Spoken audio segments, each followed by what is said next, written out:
Hello views, welcome to D J M S Tamil channel. Aaha Kalyanam சீரியலுக்கான upcoming எபிசோடில் சூர்யா நடந்ததை நினச்சி ரொம்பவே மனசு கஷ்டத்தோடு இருக்காங்க. அழகி பாப்பா வந்து சமாதானப்படுத்த, இன்னொரு பக்கம் ரொம்பவே கோவத்தோட அங்கேருந்து மனசு வெறுத்து போன மகா என்ன பண்ணுறாங்க, அவங்க அம்மா வீட்டுக்கு போயிட்டு இருக்காங்க. அந்த தருணத்தில் என்ன ஐஸ்வர்யா அதுக்கு முன்னாடியே கோடீஸ்வரிக்கு கால் பண்ணி நடந்த எல்லா விஷயத்தை பற்றி வந்து சொல்லிடுறாங்க. இது கேட்டு பயங்கர அதிர்ச்சியான கோடீஸ்வரி என்ன பண்ணுறதுன்னு தெரியாமல் மகாவோட நிலைமையை நினச்சி ரொம்பவே வருத்தப்பட்டு அழுதுட்டு இருக்க தருணத்தில் மகாவும் வீட்டுக்கு போய் சேர்றாங்க. மகாவை பார்த்து ஓடி போய் அப்படியே கட்டி அணைச்சிக்கிட்டு என்னம்மா இப்படி ஆயிடுச்சு அப்படின்னு சொல்லிட்டு என்ன பண்ணுறாங்க, மகாவுக்கு ஆறுதலாக பேச முயற்சிக்கிறாங்க. என்னம்மா பாவம் பண்ண, எனக்கு ஏமா இப்படி ஒரு நிலைமை ஏற்பட்டிருக்கு அப்படின்னு சொல்லிட்டு மகா தன்னோட மனசில் இருக்க எல்லாத்தையும் வந்து கொட்டி தீக்கிறாங்க கோடீஸ்வரி கிட்ட.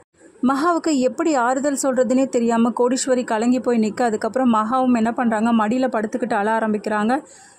நம்மளும் அழுதான் நல்லா இருக்காது அப்படின்னு சொல்லிட்டு மகாவை பார்த்து, கவலைப்படாத மகா, எல்லாம் ஒரு நாள் சரியாக போயிடுமா, கூடிய சீக்கிரமே எல்லாம் சரியாக போயிடும் அப்படின்னு சொல்லிட்டு ஆறுதல் சொல்கிறாங்க. நான் எங்கே போய் கேட்கணுமோ அந்த இடத்துல போய் கேட்டுட்டு வரேன்னு சொல்லிட்டு அதே ஆதங்கத்தோட கோடீஸ்வரி என்ன பண்ணுறாங்க, சூர்யாவோட வீட்டை நோக்கி பயணிக்கிறாங்க.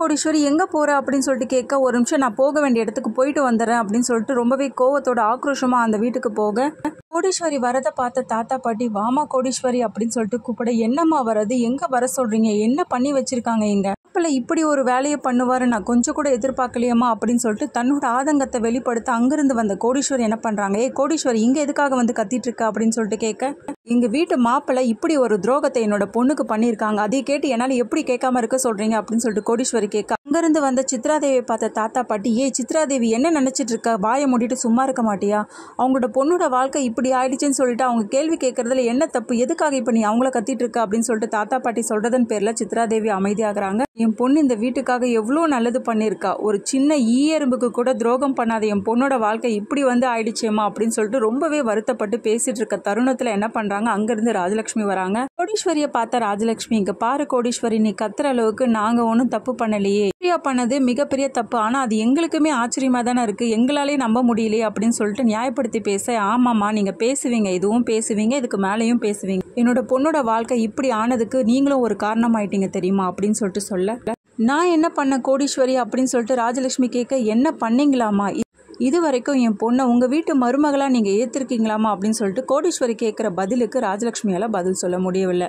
என்னம்மா நீங்கள் அமைதியாயிட்டீங்க, உங்ககிட்ட இருந்து எந்த பதிலும் இல்லை தான் நான் நினச்சம்மா, என்னோட பொண்ணை உங்கள் வீட்டு மருமகளாக நீங்கள் இந்நேரம் ஏற்றுட்டு இருந்தால் கண்டிப்பாக என்னோட பொண்ணோட வாழ்க்கை இந்நேரம் நல்லா இருந்திருக்கும், உங்ககிட்ட பேசி என்ன பிரயோஜனம், இது எல்லாத்துக்குமே காரணமா இருந்தா அவர் எங்க காணுமே அப்படின்னு சொல்லிட்டு கத்தி கூப்பிடுறாங்க சூர்யாவை. சூர்யாவும் மனசு வருத்தத்தோட அங்க வந்து நிக்க, சூர்யாவோட முகத்தை பார்த்துட்டு, என்ன மாப்பிள்ள நீங்க என்ன காரியம் பண்ணி வச்சிருக்கீங்க, இதுக்காக தான் எங்களுக்கு இப்படி கவனிச்சு பாத்தீங்களா, துணிமணிலாம் வாங்கிட்டு வந்து எங்களுக்கு கொடுத்தீங்களா, இப்படி ஒரு வேலையை பண்ணிட்டு தான் எங்ககிட்ட நீங்க அன்பா நடந்துக்கிட்டீங்களா, ஒன்று ஒரு நிமிஷமாவது நினச்சி பார்த்துருந்தா நீங்கள் இப்படி ஒரு தப்பை பண்ணியிருப்பீங்களா மாப்பிள்ள அப்படி இப்படின்னு சொல்லிட்டு கேட்க ஆரம்பிக்கிறாங்க. அவளை எந்த பதிலும் சொல்ல முடியாமல் தலை குனிஞ்சு போய் நிற்க, இதுக்கு மேலேயும் நான் இப்படி இருந்தால் அது வேலைக்காகாது, நான் எங்கே நியாயம் வேணுமோ அங்கே போய் கேட்குறேன் அப்படின்னு சொல்லிட்டு சொல்கிறாங்க கோடீஸ்வரி. கோடீஸ்வரி இப்படி சொல்கிற, என்னம்மா ஏன் இது மாதிரிலாம் பேசிகிட்டு இருக்கா அப்படின்னு சொல்லிட்டு தாத்தா பாட்டி கேட்க, என்னோட பொண்ணோட வாழ்க்கைக்கு ஒரு நியாயம் வேணா கண்டிப்பாக நான் போலீஸ் ஸ்டேஷன் போய் தான் ஆகணும், அங்கே போயிட்டு நான் கவனிச்சிக்கிறேன் அப்படின்னு சொல்லிட்டு அங்கேருந்து ரொம்பவே கோவத்தோட கிளம்பிடுறாங்க. இங்கே உள்ளவங்க எல்லாருமே ரொம்பவே பதறி போயிருக்காங்க கோடீஸ்வரி கத்திட்டு போனதை அடுத்து. அப்புறமா கோடீஸ்வரி போலீஸ் ஸ்டேஷன் போயிட்டு சூர்யா மேலே கம்ப்ளைண்ட் கொடுக்குறாங்களா இல்லையா எல்லாமே தெரிஞ்சுக்கலாம். அதுக்கு மறக்காமல் நம்மளோட சேனலை வந்து சப்ஸ்கிரைப் பண்ணிக்கோங்க, கூடவே இருக்க அந்த பெல் ஐக்கனும் கிளிக் பண்ணிடுங்க, அப்போ தான் நான் போடுற அடுத்தடுத்த வீடியோஸ் உங்களுக்கு நோட்டிஃபிகேஷனில் வரும். ஓகே வியூஸ், தேங்க்ஸ் ஃபார் வாட்சிங் திஸ் வீடியோ.